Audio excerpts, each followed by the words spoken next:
नमस्कार दोस्तों, दौड़ा द विजन यूट्यूब चैनल पर आप सभी का स्वागत है। मैं एस के सैनी। आइए हम सभी लोग देखते हैं कि ऐसे स्टूडेंट जो TSSB की तैयारी करते हैं या हरियाणा टेट की तैयारी कर रहे हैं या RPSC की तैयारी कर रहे हैं या BPSC टायर 4 की तैयारी कर रहे हैं, उसमें जीके के क्वेश्चन किस तरह से पूछे जाएंगे।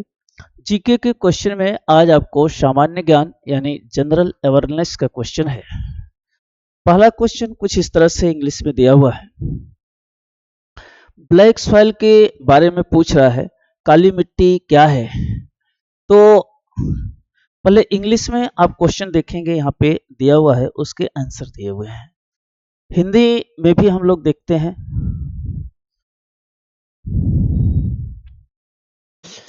हिंदी में यहाँ क्वेश्चन दिया है, उसका सही आंसर यहाँ पे दिया हुआ है। कह रहा है कि निम्नलिखित कौन सा दोमट मिट्टी के बारे में सत्य है। दोमट मिट्टी वो मिट्टी होती है जिसमें उपज ज्यादा होती है, और ये खास तौर से दोमट मिट्टी जो होती है वो गंगा और यमुना के द्वाब में होती है। गंगा और यमुना के द्वाब में होती है। गंगा और यमुना के द्वाब में होती है। दोमट मिट्टी खास तौर से गेहूं है या अन्य फसल के लिए अच्छी उपज के लिए होती है, दोमट मिट्टी कहलाती है। अब इसमें ऑप्शन देखते हैं, इसमें नाइट्रोजन भरपूर मात्रा में होते हैं। ठीक है, दोमट मिट्टी जो होती है नाइट्रोजन की मात्रा भरपूर नहीं होती, बल्कि इसमें आयरन होता है और चूने की मात्रा अधिक होती है। इसमें आयरन और चूने की मात्रा होती है, नाइट्रोजन की मात्रा ज्यादा नहीं होती है, जो इसका कथन है। तो ये ऑप्शन तो गलत है। गन्ने उगाने के लिए आदर्श है, नहीं है। ठीक है, तो गन्ने उगाने के लिए आदर्श नहीं है। ठीक है ना। तो ये जो दोमट मिट्टी होती है खास तौर से गेहूं, जौ, बाजरे, इस सब के लिए होती है, और ये खास तौर से गंगा यमुना यानी उत्तर भारत में ज्यादा पाई जाती है। उत्तर भारत में क्या होती है, जनसंख्या ज्यादा है, इसी के कारण यहाँ पे जनसंख्या जो है ज्यादा है। तो कह रहा है यह गन्ना उगाने के लिए आदर्श है, सबसे अच्छा है। आदर्श माने सबसे अच्छा है। तो सबसे अच्छा जो है ये आदर्श नहीं है। गन्ना इसमें दोमट मिट्टी में नहीं उगाई जा सकती, सबसे आदर्श नहीं है। दोमट क्षेत्र भारत के अत्यंत सघन जनसंख्या और गहरी संरचना करते हैं, ये बात सही है। ऐसा क्यों करते हैं? क्योंकि इसमें फसल की उपज ज्यादा होती है।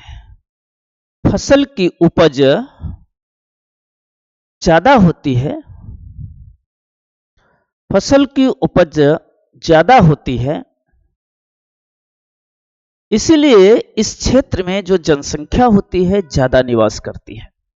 तो इसके अकॉर्डिंग, क्वेश्चन के अकॉर्डिंग केवल 3 सही है, और केवल 3 का मतलब आपको सी ऑप्शन मिलेगा। इसका वल्लीवर्ण केवल सी ऑप्शन सही मिलेगा। क्वेश्चन नंबर हम लोग दूसरा भी देखते हैं। क्वेश्चन नंबर दूसरा,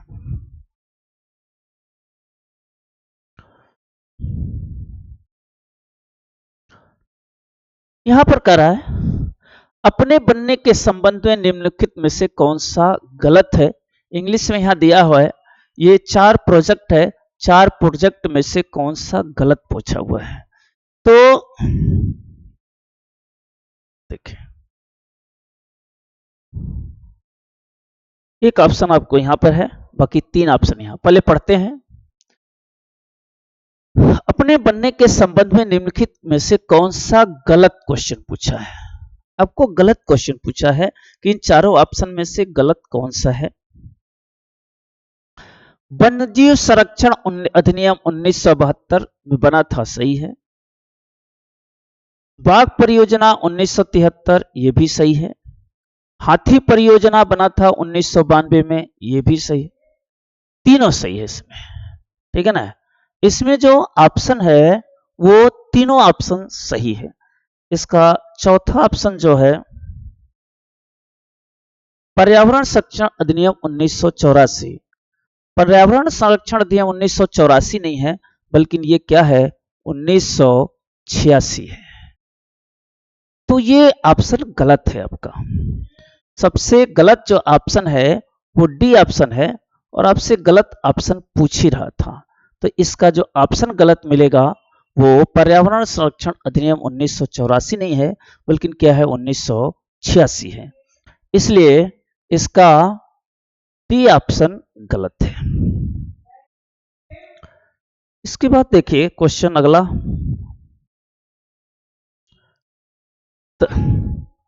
दलहन की खेती के बारे में निम्नलिखित पर कौन सा विचार आपको, दलहन की खेती के बारे में निम्नलिखित कथनों पर विचार करें।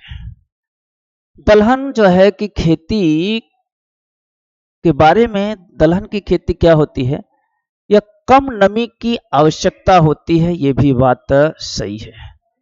शुष्क परिस्थितियों में भी रह सकती है, भारत में दालों के आयात से ज्यादा निर्यात होते हैं, ये बात गलत है। इसका दूसरा ऑप्शन है शुष्क परिस्थितियों में भी रह सकती है, ये भी बात है। जो दलहन की खेती होती है वो शुष्क क्षेत्रों में होती है। दलहन की खेती जो है शुष्क क्षेत्रों में होती है। जो दलहन की खेती है वो शुष्क क्षेत्रों में होती है, खासतौर से वहां पानी की जरूरत नहीं होती है, ठीक है। तो ये बात तो सही है। यहाँ पे कम नमी की आवश्यकता है, शुष्क है तो नमी कम है, तो ये भी सही है और ये भी सही है। भारत में दालों के आयात से ज्यादा निर्यात किए जाते हैं, ये बात गलत है। भारत में सबसे ज्यादा दालों का आयात होता है, निर्यात नहीं होता है। भारत में क्या होता है, दालों का आयात होता है, क्योंकि दालों का प्रोडक्शन भारत में कम होता है, इसीलिए ये बात गलत है। इसका 1 और 2 सही होगा, और 1 और 2 का मतलब कौन सा सही होगा, सी ऑप्शन सही होगा। अगला क्वेश्चन हम लोग फिर देखते हैं।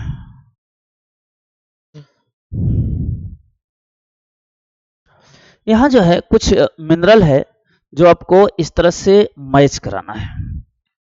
ये जो क्वेश्चन है आपके, इसको मैच कराना है। देखिए यहां पे दिया हुआ है प्रोडक्शन है और इसको मैच कराना है।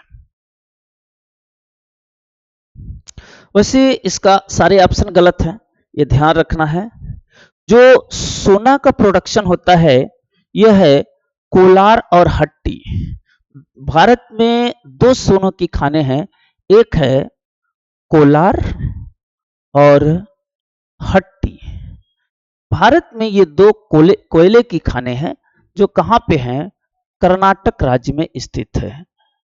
कर्नाटक राज्य में कोलार और हट्टी 2 सोने की खानें हैं। इसके बाद जैसे जस्ता, जस से जावर, जस्ता जो है जावर में पैदा होता है, क्रोमाइट जो है सुकिंदा में पैदा होता है, और पाइट जो है आपको अमझूर में पैदा होता है, ठीक है ना। ये 3 प्रकार के हैं, ये इस तरह से मिलाना है कि सोना जो है कोलार और हट्टी में पैदा होता है, जस्ता जो है जावर में पैदा होता है, क्रोमाइट जो है सुकिंदा में पैदा होता है, और पाइराइट जो है अमझूर में पैदा होता है। ये इसका सही क्रम है, लेकिन जो यहाँ पर ऑप्शन दिया है वो सभी ऑप्शन गलत है। ये चारों ऑप्शन यहाँ पर क्या है, गलत है। दिए गए चारों ऑप्शन क्या हैं, गलत हैं। तो आपको इस तरह से मिलाना है, यहां पर कोई ऑप्शन सही नहीं दिया हुआ है। ये अब से जनगणना पुराने हो गए हैं, ये भी पुराने हो गया है, यहां से क्वेश्चन पूछेगा आपको। ये जो क्वेश्चन है आपका वो साइंस का क्वेश्चन है। ये जो क्वेश्चन है ये क्वेश्चन कैसा है? साइंस का क्वेश्चन है। और साइंस के क्वेश्चन में आपको यहाँ पे देखा है अवरक्त किरणें, infrared, visual and ultraviolet radiation, light has different protection which was the following statement related to the radiation light is not correct। इसमें नॉट करेक्ट पूछ रहा है यानी सही नहीं है। ऐसा क्वेश्चन जो है नॉट करेक्ट है यानी सही नहीं वाला क्वेश्चन पूछा हुआ है, यानी गलत क्वेश्चन पूछा है आपसे।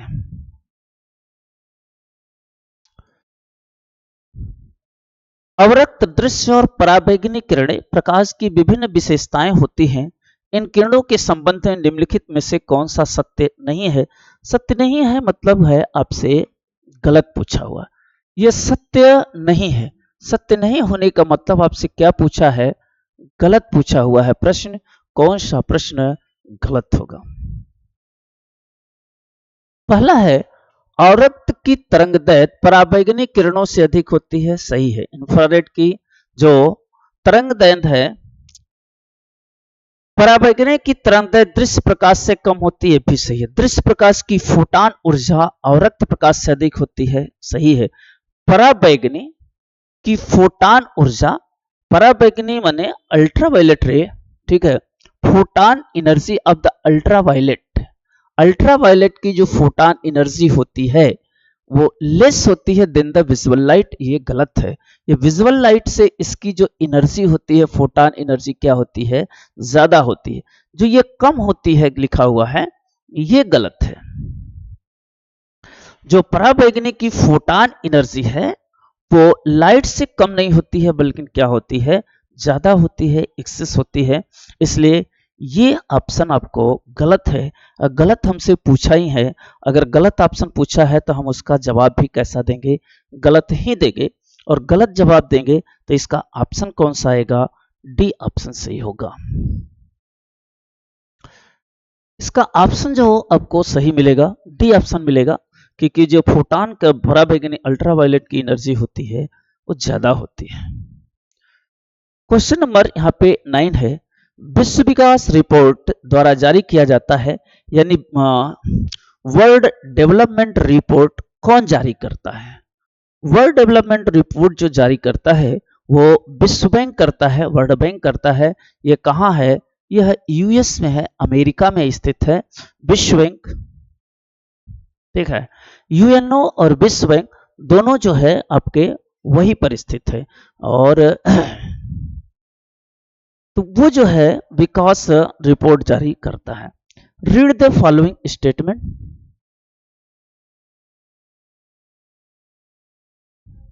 ये आपके क्वेश्चन नहीं है।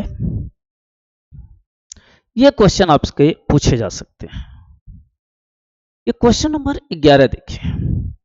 निम्नलिखित में से कौन सा आरबीआई द्वारा प्रयुक्त धन आपूर्ति का मात्रात्मक उपकरण नहीं पूछा हुआ है? यानी क्वेश्चन में आपसे क्या पूछा हुआ है? गलत पूछा हुआ है। नहीं का मतलब क्या होता है? आपसे गलत क्वेश्चन पूछा हुआ है कि हम गलत क्वेश्चन ऑप्शन चारों में से एक ऑप्शन गलत है, वही ऑप्शन आपको बताना है। पहला देखिए, रेपो रेट बैंक द्वारा होता है, आरबीआई द्वारा होता है। आरबीआई क्या है? यह बैंकों का बैंक है। आरबीआई क्या है? यह बैंकों का बैंक है। आरबीआई का हेडक्वार्टर कहां है? मुंबई में है।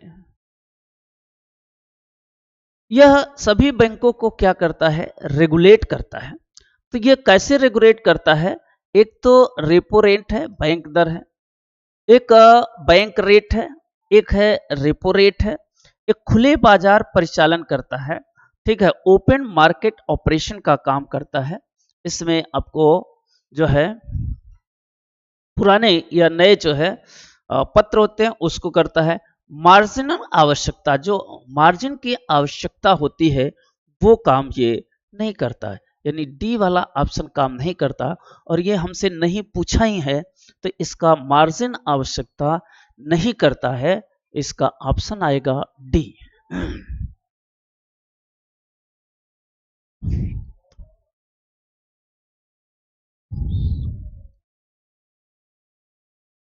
क्वेश्चन नंबर अगला,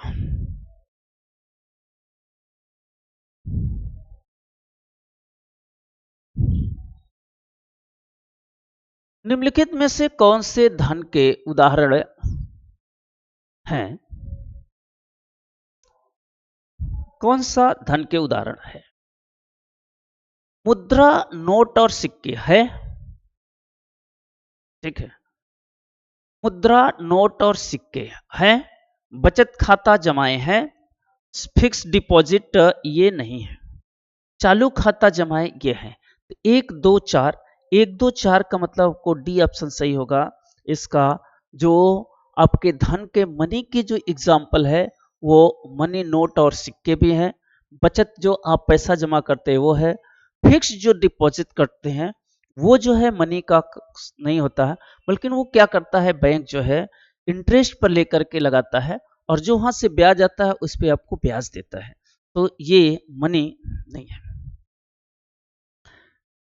यहाँ पे एक क्वेश्चन काफी अच्छा दिया है, लगभग हर कंपटीशन में ऐसे क्वेश्चन आपसे पूछे जाते हैं। क्वेश्चन दिया है, प्रातः और सायंकाल जब सूर्य क्षितिज के नीचे होता है तो यह रक्त दिखाई देता है, इसके लिए कौन उत्तरदायी है? जो सुबह और शाम हम देखते हैं सूरज कैसा दिखाई देता है, लाल दिखाई देता है। सूरज जब है उगते हुए या अस्त होते हुए एकदम रेड कलर दिखाई देता है, इसका क्या कारण होता है? यह साइंस का क्वेश्चन है।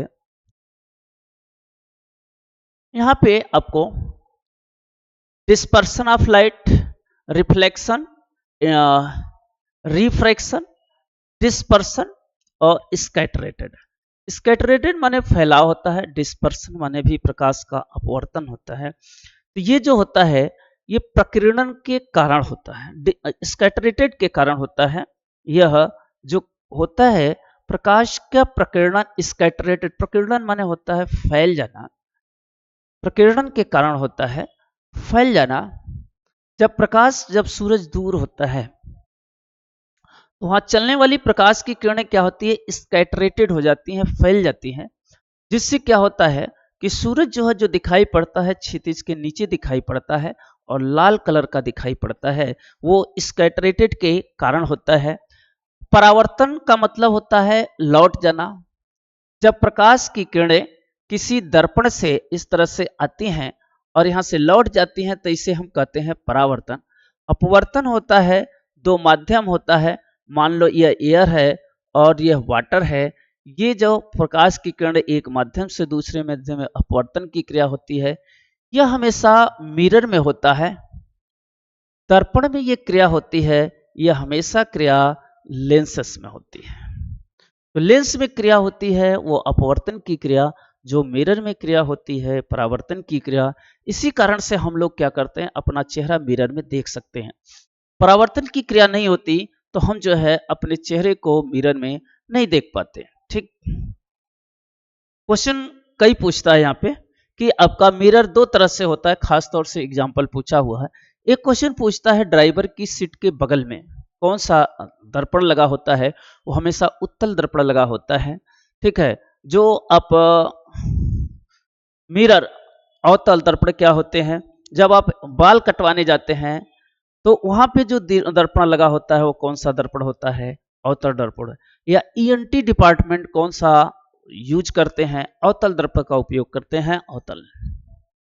तो इस तरह से आपके एग्जाम्पल पूछता है। यहाँ क्वेश्चन के जवाब होगा प्रकाश का प्रकीर्णन स्कैटरेटेड के कारण लाइट फैल जाती है, जिससे आपको सुबह शाम सूरज जो है दिखाई पड़ता है। अगला क्वेश्चन फिर यहाँ पे है,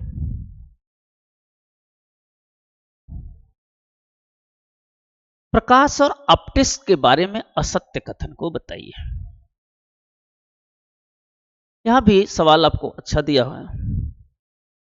ये प्रकाश लाइट है, ऑप्टिक्स, ऑप्टिक्स माने प्रकाश का जो चलना होता है, जहां प्रकाश जिससे चलते हैं वो ऑप्टिक्स ही है। तो वह असत्य पूछा है। असत्य का मतलब आप इसमें कौन सा क्वेश्चन गलत है ये पूछा है। इन चारों ऑप्शन में से कौन सा क्वेश्चन गलत है ये पूछा हुआ है। तो प्रकाश के परावर्तन के कारण देखो, प्रकाश के परावर्तन के कारण सूर्य वास्तविक सूर्योदय से पूर्व दिखने लगता है और वायुमंडल में प्रकाश के अपवर्तन के कारण वास्तविक सूर्यास्त के बाद तक दिखता है। अभी बताए थे यह अपवर्तन नहीं बल्कि क्या होता है, प्रकीर्णन होता है, स्कैटरेटेड होता है। और परावर्तन के कारण सूर्य जो है वास्तविक दूर नहीं दिखाई देता बल्कि यह अपवर्तन के कारण दिखाई देता है। तो ये आपका ऑप्शन ए ही गलत है। आपको असत्य बताना है और असत्य जो होता है वो पहला ही असत्य है, ठीक है ना। ऑप्शन जो असत्य है वो पहला ही असत्य है, ठीक है। मृग मृच्छका, अच्छा यहाँ पे और देखना है, ऐसे ऑप्शन देना है। मृग मृच्छा वायु मार्ग की परतों के बीच प्रकाश के पूर्ण परावर्तन या अपवर्तन के द्वारा होता है, ये भी बात गलत है, ये भी बात गलत है। एक पर्यवेक्षक एक इंद्रधनुष यानी रेनबो जो होती है केवल तब दिखता है जब वह सूर्य के कंधों से 90 डिग्री के कोण पर बनता है, ये बात सही है। कंधों से जब 90 डिग्री के कोण पर बनेगा तभी आपको रेनबो दिखाई पड़ता है, नहीं तो नहीं दिखाई पड़ता है। जब जो है बारिश होती है, देखते हैं जब सूरज इधर होता है तो रेनबो इधर दिखाई पड़ती है और इस रेनबो दिखाई पड़ती है, इंद्रधनुष दिखाई पड़ती है, तो ये भी बात सही है। इसका 1 और 3 सही होगा, 1 और 3 का मतलब डी सही होगा। इंद्रधनुष में क्या होता है, टोटल इंटरनल रिफ्लेक्शन होता है, पूर्ण आंतरिक परावर्तन होता है। पूर्ण जो है आंतरिक परावर्तन,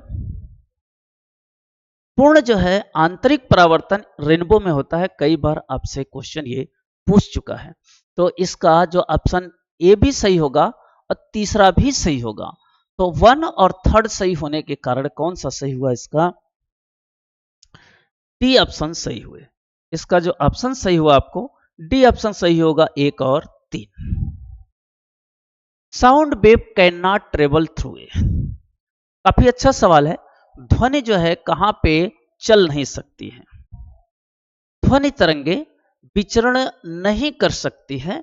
नहीं का मतलब होता है गलत, कि ध्वनि तरंगे कहां पर चल नहीं सकती, विचरण नहीं कर सकती, चल नहीं सकती है।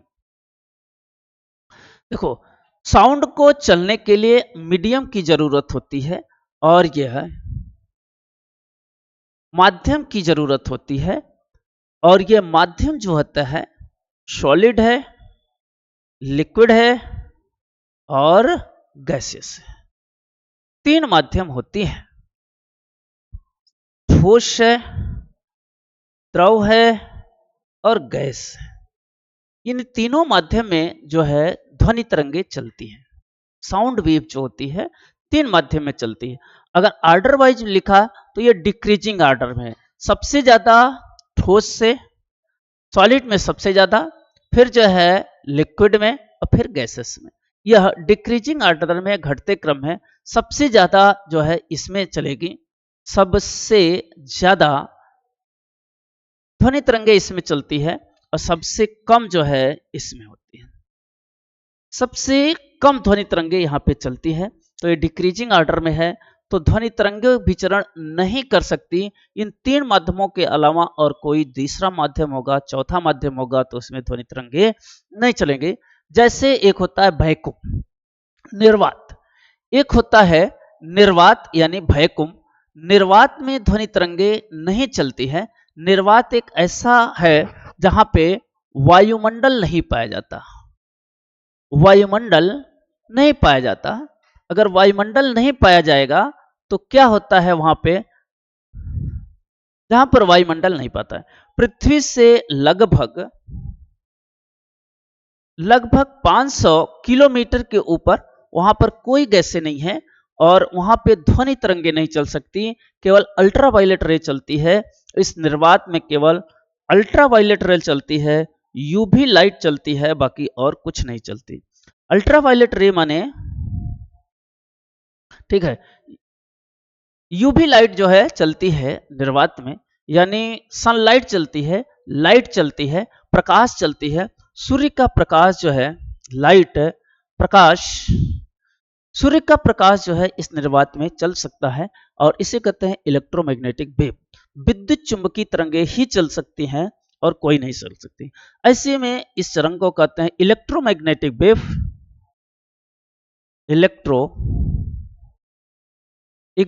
इलेक्ट्रोमैग्नेटिक वेव होती है, विद्युत चुंबकीय तरंगे होती हैं। तो विद्युत चुंबकीय तरंगे ही निर्वात में चलती है, बाकी कोई तरंगे नहीं चल सकती।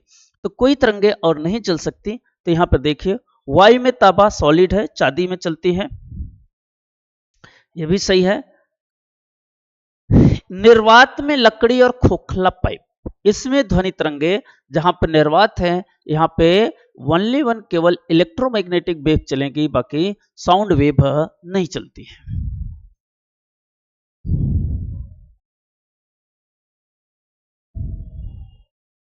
पराध्वनि तरंगे का प्रयोग उत्पन्न किया जाता है।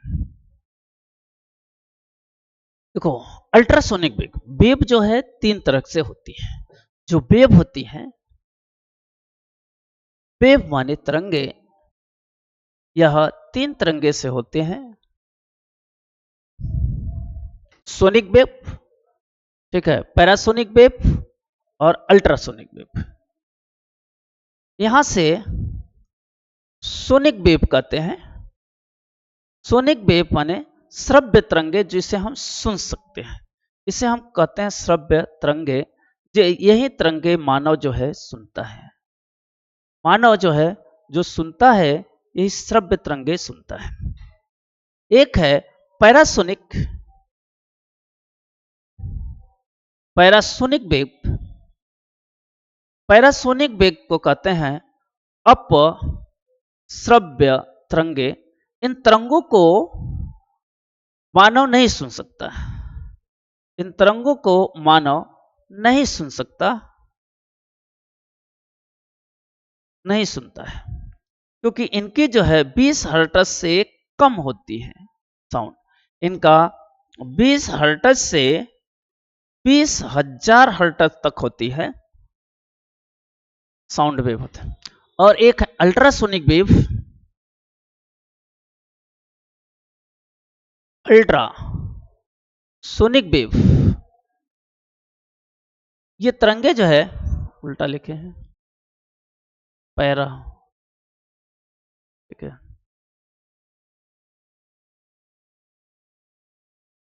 अल्ट्रासोनिक वेव, पराध्वनि तरंगे। अल्ट्रासोनिक को कहते हैं पराध्वनि तरंगे, अल्ट्रासोनिक वेव। इसको भी मानव नहीं सोच सकता, क्योंकि इसकी जो ध्वनि तरंगे होती है 20 हर्ट्ज से अधिक होती है। इसे कहते हैं पराश्रव्य तरंगे।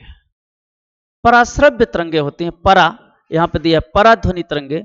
तो जो अल्ट्रासोनिक वेव होती है वो भी मानव नहीं सुन सकता। मानव केवल एक ही ध्वनि को सुनता है। इससे क्या होते उत्पन्न की जा सकती हैं? इससे दाब विद्युत उत्पन्न किया जाता है।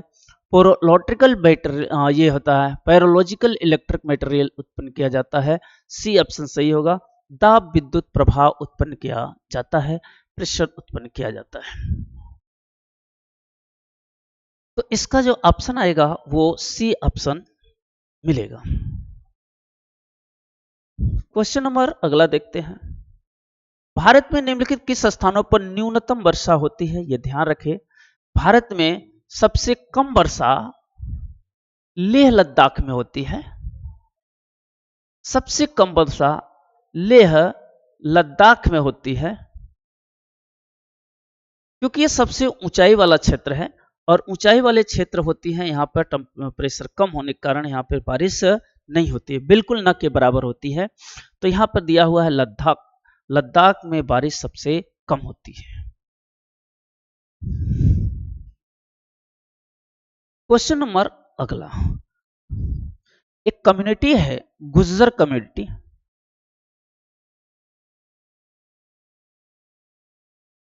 यहां पे दिया गुज्जर एक देहाती समुदाय भारत के निम्नलिखित में से किस राज्य से संबंधित है?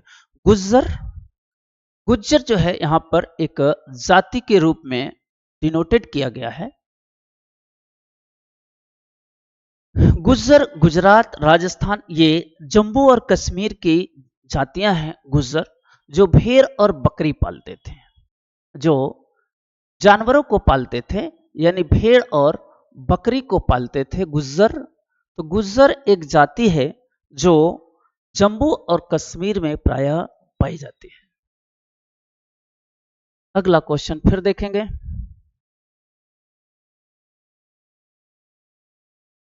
काम की चीज नहीं है। महाराणा प्रताप सागर बांध। महाराणा प्रताप सागर जल विद्युत परियोजना कहां पे है? जानते रहिए, महाराणा प्रताप जल विद्युत परियोजना कोटा में है। और कोटा कहां है? राजस्थान में है। उत्तराखंड में टिहरी बांध है, ठीक है। और पंजाब ये सब में आपको भाखरा नंगल बांध है। तो ये राजस्थान में स्थित है। तो राजस्थान का मतलब कोटा स्थित है। तो इस तरह से हम लोगों ने 20 क्वेश्चन का आज डिस्कशन किया, जिसमें जीके के डिफरेंट डिफरेंट टाइप के क्वेश्चन आपको मिले, सब मिलाकर के मिले। साइंस मिले, पॉलिटी मिले, ज्योग्राफी मिले, ऐसे ही क्वेश्चन आपसे पूछते रहते हैं। ऐसे क्वेश्चन के लिए आप द्रोड़ा द विजन यूट्यूब चैनल पर सब्सक्राइब करें और जुड़े रहिए। और निश्चित ही आपकी सफलता 2025 में आपके हाथों में होगी। और आप जुड़े रहिए। तब तक के लिए सभी लोगों को धन्यवाद।